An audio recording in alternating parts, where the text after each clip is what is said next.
Magandang umaga po mga bayan. Welcome po sa ating quick update rito po sa Alaminos, San Pablo Bypass Road. Yun. May couples for Christ. Shout out po mga brothers and sisters. Maraming couples dito eh. Yan. Maraming tao. Kaya sa unahan baka mayroon pa. Yan po mga bayan, no?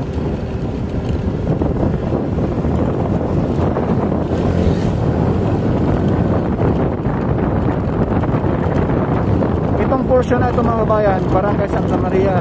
Magkalampas na din dyan sa tulay na yun na gagawin. Yan na po yung Barangay San Miguel, Santo Tomas, Barangay San Miguel, San Pablo City, Laguna.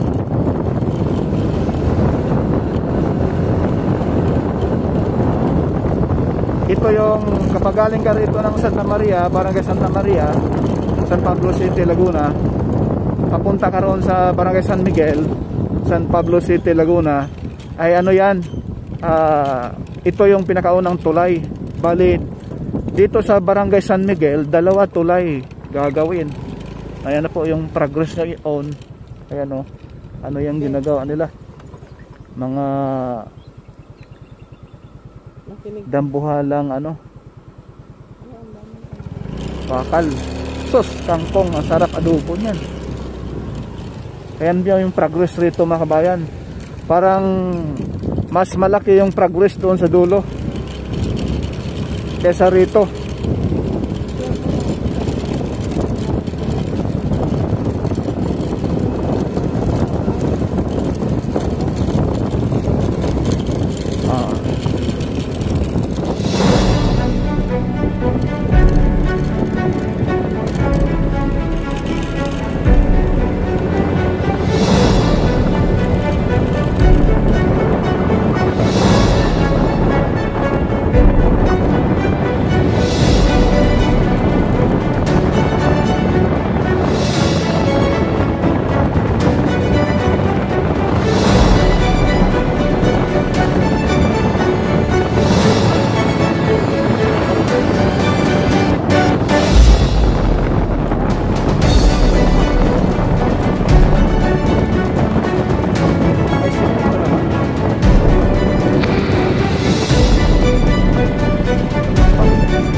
Kala ko nalatagan ng simento. Sandali. Mayroon. Baba may. Ayan po mga bayan, yung mismong area rito.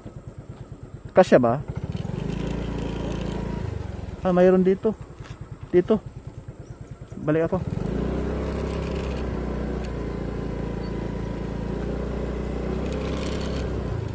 Yung area dito mga bayan, Barangay San Miguel na po ito. Ayan. Sinara uli. Ayan po. Sinarado uli mga bayan, oh.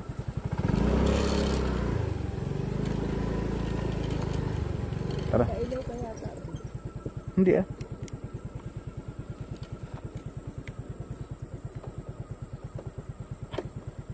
Okay na?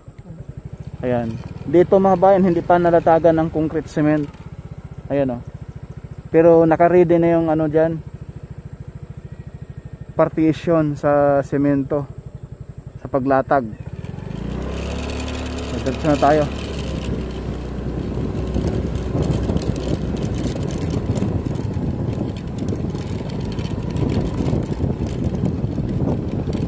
Ang inuna nila yung yung mismong gilid, oh.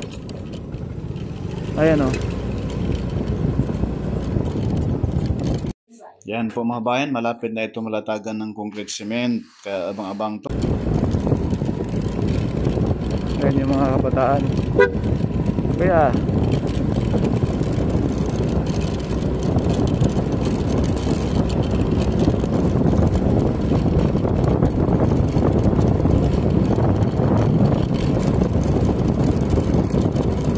yung doon sa Barangay San Agustin, lumipat na rito. Dito na sila gumagawa.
Ayan po mga bayan, ito yung tulay dito sa Barangay San Miguel na ngayon po ay paspasan na po na ginagawa ito.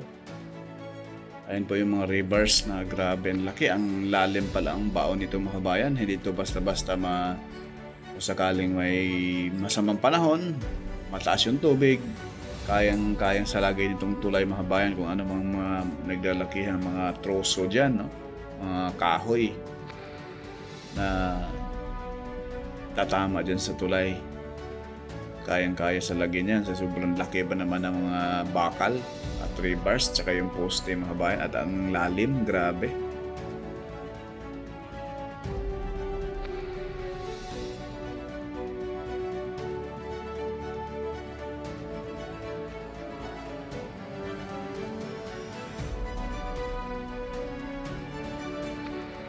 So ito yung intersection mga bayan. Yung kaharap natin, yan po ay galing doon sa Barangay San Miguel sa may intersection papuntang Lipa, Batangas. So ito yung kanto. Dito yung kung ikaw ay papunta rito, pag sarado yung tulay dito sa kung saan tayo galing, pakaliwa kayo dito sa Barangay San Miguel. Ang tagos mo doon na po sa mismong public cemetery ng San Pablo City. At maiwasan mo na ang SM San Pablo at Alaminos Bayan. Ayan po. Itong kasalubong natin, iyan po ay galing doon sa mismong intersection sa papuntang Lipa, Batangas. So dito lang muna mga kabayan yung semento at tulay po ito, no? Yan lang po muna mga kabayan yung ating latest update dito po sa Alaminos San Pablo Bypass Road. Sa ngayon po ay sigurado ay magsa-summer na, maganda na panahon, wala nang ulan. Malaki na yung magawa nila dyan. Thank you and God bless po sa lahat.